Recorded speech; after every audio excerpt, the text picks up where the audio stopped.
Everyone, welcome back to my channel with me, Miss Indah Triana, in assessment on ELT. Well, in this case, I will explain a material that takes an important role in this course. It is about Bloom taxonomy. Well, explain about overview of Bloom taxonomy. Bloom taxonomy firstly proposed by Benjamin Bloom in 1956. He is an American educational psychologist that had some contribution, such as first, classify educational objective. The second one is he had theory of mastery learning. Bloom's taxonomy can be defined as a classification of learning objectives in education that educators set for the student. It provides a measurement tool for thinking when the teacher measures their student abilities. Meanwhile, the purpose of Bloom taxonomy is to help educators in order to inform and guide the development of assessment, curriculum, and instructional method. Okay. There are three learning domains in Bloom taxonomy. The first one is cognitive domain. The second one is affective domain. The third one is psychomotor domain. In cognitive domain, it refers to knowledge involving mental skill. Mental skill di sini yang dimaksud adalah kesiapan pikiran seseorang untuk memenuhi tuntutan psikologis dalam sebuah kegiatan. In general, this skill based on the student motivation, student concentration, student confidence, and student emotional. And then in affective domain, it refers to attitude, include feeling or emotional areas. And in the psychomotor domain, it refers to skill, include manual or psycho skill. Okay, we will discuss about the first domain. It's about cognitive domain. Cognitive domain refers to classification system that is used to define and distinguish different levels of human cognition. Bloom identified 6 levels within the cognitive domain, from the simple recall and or recognition of facts as the lowest level through increasingly more complex and abstract mental level, to the highest order, which is classified as evaluation. Well, you can see from the slide, there are 6 levels of cognitive domain in Bloom taxonomy, starting from knowledge, and then comprehension, application, analysis, synthesis, and evaluation. Each level has different purpose in the learning process.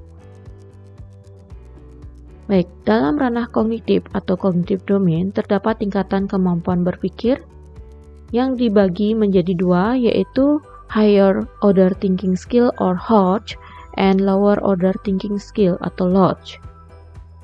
Ranah kognitif di sini dimaksudkan mempunyai dua tingkatan. Untuk tingkatan yang pertama, yaitu knowledge and comprehension serta application, itu termasuk ke dalam lower order thinking skill atau LOTG. Sementara untuk yang level analysis, synthesis, dan evaluation itu masuk ke dalam higher order thinking skill atau HOT. Next. By the time there are some changes in the Bloom taxonomies. You can see from the slide. In cognitive domain, original terms starting from knowledge, comprehension, application, analysis, synthesis, and evaluation, firstly proposed by Benjamin Bloom in 1956, already changed into 6 new terms that was proposed by Anderson in 2001. As you know, Anderson is the former student of Benjamin Bloom. You can see from the slide, in this case, knowledge is changed to remembering, comprehension is changed to understanding, application is changed to applying, Analysis is changed to analysis. Evaluation, analyzing, evaluation is changed to changing to evaluating, and the last synthesis is changing to creating. Dalam hal ini, revisi hanya dilakukan pada ranah kognitif saja ya, tidak termasuk ke ranah afektif maupun ranah psikomotor. Jadi untuk revisi pada ranah kognitif ini hanya meliputi satu perubahan kata kunci dari setiap level. Dari yang original termnya itu menggunakan kata benda, sekarang direvisi ke new terms menjadi kata kerja untuk setiap level taksonomi. Oke. Selanjutnya, perubahan hampir terjadi pada semua level, namun urutannya masih sama, yaitu dari urutan terendah seperti yang saya katakan tadi, low level, ke yang tertinggi. Namun perubahan yang mendasar terletak pada level ke-5 dan ke-6, di mana sintesis itu dia berubah menjadi creating yang levelnya merupakan level ke-6 dari taksonomi yang direvisi. Sementara evaluation itu menjadi evaluating itu berubah menjadi level ke-5 dalam new revisi. Jadi setelah itu, kenapa knowledge itu dirubah menjadi remembering? Karena remembering ini sama dengan mengingat. Jadi mengingat adalah mengambil pengetahuan yang dibutuhkan dari memori jangka panjang seorang siswa. Jadi dia mengingat kembali atau recalling apa yang sudah dia pernah pelajari. Nah, di sini merupakan dasar dari seseorang itu belajar, dari mengingat apa yang pernah dia pelajari sebelumnya sampai akhirnya dia ke tahap selanjutnya jika dia sudah bisa mengingat. Seperti itu. Setelah itu, comprehension itu diganti menjadi memahami. Hal ini karena dari kata memahami, mereka dapat mengkonstruksikan makna dari pesan-pesan, lisan, tertulis, gambar, ya. Jadi peserta didik itu dapat memahami jika mereka menghubungkan pengetahuan yang mereka baru saja pelajari, yang mereka baru ingat dengan yang sekarang. Jadi mereka akan lebih mengerti apabila mereka belajar dari apa yang sudah mereka lakukan. Seperti itu ya. Jadi di sini fungsi dari penggunaan Bloom taksonomi pada ranah kognitif ini adalah pada pembuatan soal. Ya, kuncinya adalah pada pembuatan soal, pada pembuatan tujuan pembelajaran. Jadi indikator pembelajaran. Jadi siswa di sana akan diarahkan kemana dari materi yang disajikan, seperti itu. Misalnya kamu akan mengajarkan siswa kamu untuk membuat sebuah esai atau menciptakan sebuah esai, atau nanti di akhir pelajaran siswa mampu menulis esai atau meng-create sebuah tulisan. Jadi apa saja sih yang diajarkan, 1 apa, 2 apa, sampai C6, yaitu creating, bisa membuat sebuah tulisan. Atau apabila nanti kamu tujuan akhirnya hanya mencapai di menganalisis, mungkin kamu hanya bisa menggunakan levelnya dari C1 remembering, C2 understanding, C3 applying, sampai C5 menganalisis. Untuk yang C4 analisis. Untuk yang C5 dan C6 itu tidak bisa atau belum bisa digunakan. Seperti itu ya. Jadi di sini kita umpamakan remembering itu adalah C1, understanding itu adalah C2, applying itu adalah C3, analyzing itu C4, evaluating itu C5, dan creating itu C6. Oke. Nah, untuk itu, untuk high order thinking skill atau HOT itu ada pada analyzing, evaluating, dan creating. Dan selanjutnya untuk lower order thinking skill itu dari remembering, understanding, and applying. Jadi yang kita gunakan di sini adalah new terms or revision dari Bloom taksonomi. Yang akhirnya, yang tingkatan ke-6-nya yaitu creating, not evaluation. Oke. Next. Okay. Here's there are 2 pyramids of Bloom taxonomy and Bloom taxonomy revised. Nah, di sini terlihat perbedaannya ya antara Bloom taksonomi yang masih old, masih lama, dan yang sudah direvisi. Jadi bisa lihat perbedaan dari noun itu berubah menjadi verb.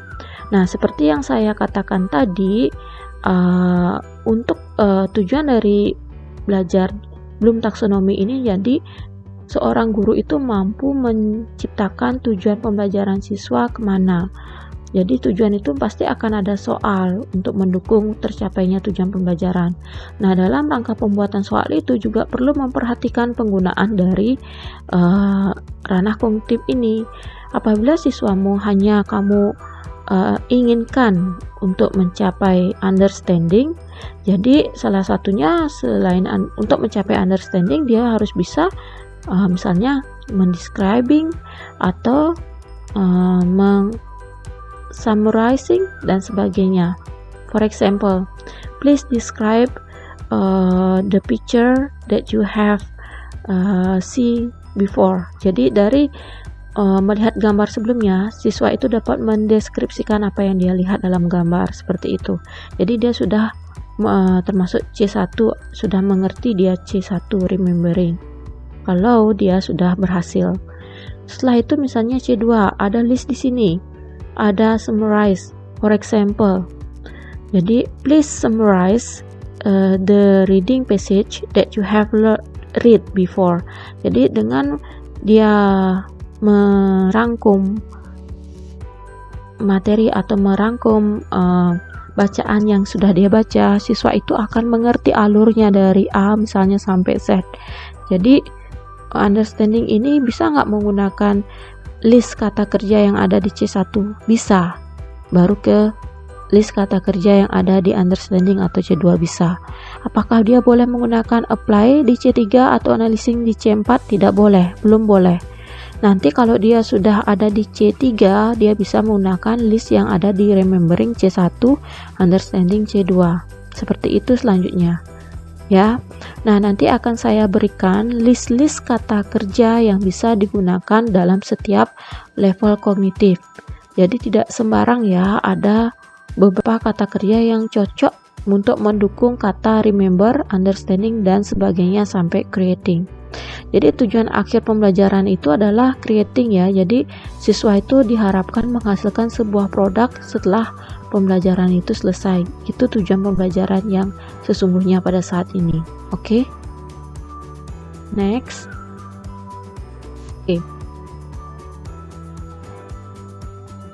Okay, we continue for affective domain. Okay. So we have learned about some cognitive domain. Now we continue to affective domain. Affective domain could be described as the way people react emotionally and their ability to feel other living things. The affective domain addresses the acquisition of attitude, value, and feelings. Well, there are 5 levels of affective domain. The first one is receiving, the second one is responding, the third one is valuing, the fourth one is organizing, and the last one is characterizing. Okay, each level of affective domain you can see this slide. Okay, these are the level of affective domain: receiving, responding, valuing, organization, and characterization. Or organizing and characterizing boleh. And here are the description of each level. And then here is the verb that you can use for this description and level. So the objective is the example, tujuannya ya. And then for example, receiving. The description that you need to gain is being aware, attending to something in the environment. The verb that you can use is listen, notice, and tolerate. And then valuing. The description is showing some definitive involvement or commitment. The verb that you can use is carry out, express, yeah, for example like that. Okay. And then next we continued for the last cognitive is about psychomotor domain. Okay. Psychomotor domains involve the development of the body and skill it performs.